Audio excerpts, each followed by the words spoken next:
Speaker sir, పెద్దలు శ్రీనివాస్ రెడ్డి గారు శాసనసభ్యులుగా, మంత్రిగా, ఇదే సభలో స్పీకర్గా సుదీర్ఘమైన అనుభవం వారికి ఉన్నది.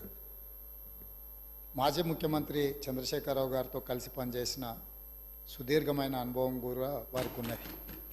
అయితే ఇక్కడ వారు కొన్ని విషయాలు మరి సందర్భంగా గుర్తు లేదో రాలేదో నాకు తెలీదు. వారికి మీ ద్వారా గుర్తు చేయదలుచుకున్నాను. 2011 సంవత్సరంలో శాసనమండలి ఎన్నికలలో భారతీయ జనతా పార్టీ టీఆర్ఎస్ పొత్తు పెట్టుకున్నారు. ఆనాడు ఇదే సభలో ఉన్న ఈరోజు కేంద్ర మంత్రి బీజేపీ అధ్యక్షుడు కిషన్ రెడ్డి గారు, ఎండెల లక్ష్మీనారాయణ గారు, ఇద్దరు శాసనసభ్యులు బీజేపీ నుంచి టీఆర్ఎస్ అభ్యర్థికి అధికారికంగా ఓట్లేసిండ్రు. ఒకటి. రెండవది, ఆనాడు ముగ్గురు టీఆర్ఎస్ ఎమ్మెల్యేలు కిరణ్ కుమార్ రెడ్డి గారికి ఓటేసిండ్రు. ఆ ముగ్గురు ఎవరే అంటే ఏనుగు రవీందర్ రెడ్డి గారు, కావేటి సమ్మయ్య గారు, కల్వకుంట్ల విద్యాసాగర్ రావు గారు. ఆ ముగ్గురు టీఆర్ఎస్ అభ్యర్థికి ఓటేయకుండా కిరణ్ కుమార్ రెడ్డి గారికి మద్దతు ఇచ్చినందుకు చంద్రశేఖరరావు గారు వారిని పార్టీ నుంచి బహిష్కరించడం జరిగింది. ఆ సందర్భంగా ఎమ్మెల్యేలు ఏం చెప్పిండ్రంటే, అయ్యా మీ అల్లుడు గారే మమ్మల్ని ఇక్కడ ఓటేయమని చెప్తే మేము పోయి అక్కడ ఓటేసినాము, ఓటేయమన్నా మీ అల్లుడినేమో ఇంట్లో పెట్టుకున్నావు, మమ్మల్ని పార్టీ నుంచి ఎట్లా బహిష్కరిస్తామని వాళ్ళు మాట్లాడడంతో తిరిగి 2014లో వారికి టికెట్లు ఇవ్వడం జరిగింది. నెంబర్ 1.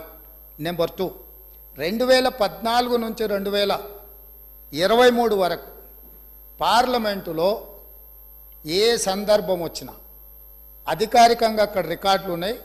కావాలంటే వారి పెద్దలు పోచారం శ్రీనివాసరెడ్డి గారు, నామ నాగేశ్వరరావు గారికో లేకపోతే కేశవరావు గారికో వారు అడిగితే ఎన్ని బిల్లులు వచ్చినప్పుడు లోక్సభలో కానీ రాజ్యసభలో కానీ వారు ఎవరి పక్షాన నిలబడి ఎవరికి మద్దతు పలికినరో అక్కడ సజీవంగా సాక్ష్యాలు ఉంటాయి.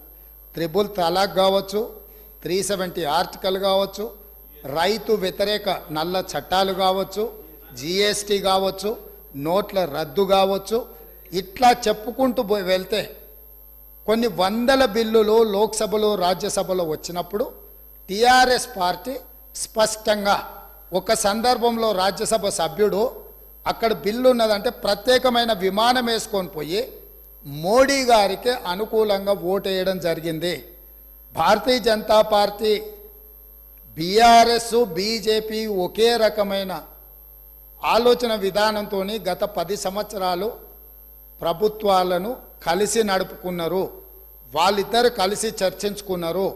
ఇంతెందుకు, వాళ్ళ పార్టీ అంతర్గత విషయం ముఖ్యమంత్రి గారిని మార్చాలని ఇక్కడ చాలామంది మాజీ మంత్రులు చంద్రశేఖరరావు గారిని దించేసేయాలి, తారక రామారావు గారిని ముఖ్యమంత్రిని చేయాలని చెప్పి ఆ మంత్రివర్గంలో ఉన్న వాళ్ళే చంద్రశేఖరరావు గారి మీద అవిశ్వాసం ప్రకటించి తారక రామారావు గారిని ముఖ్యమంత్రిని చేయండి అని వాళ్ళు మాట్లాడినరు.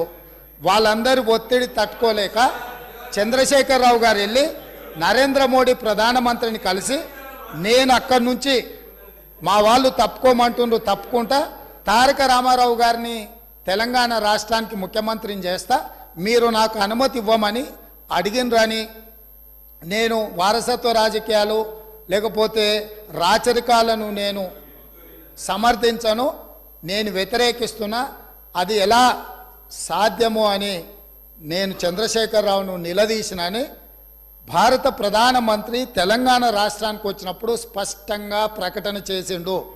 ఇప్పుడు పెద్దలు శ్రీనివాస్ రెడ్డి గారిని నేను అడుగుతున్నా, మీకు ఎలాంటి సంబంధాలు లేకపోతే, అనుబంధం లేకపోతే, ఆయన అనుమతితోనే మీరు నిర్ణయాలు తీసుకోకపోతే మీ పార్టీ అంతర్గత వ్యవహార ముఖ్యమంత్రిని మార్చుకోవడం అనేది, అట్లాంటి విషయం కూడా మోడీ గారి అనుమతిని అడిగిందంటే మీ బంధం ఫెవికల్ బంధం.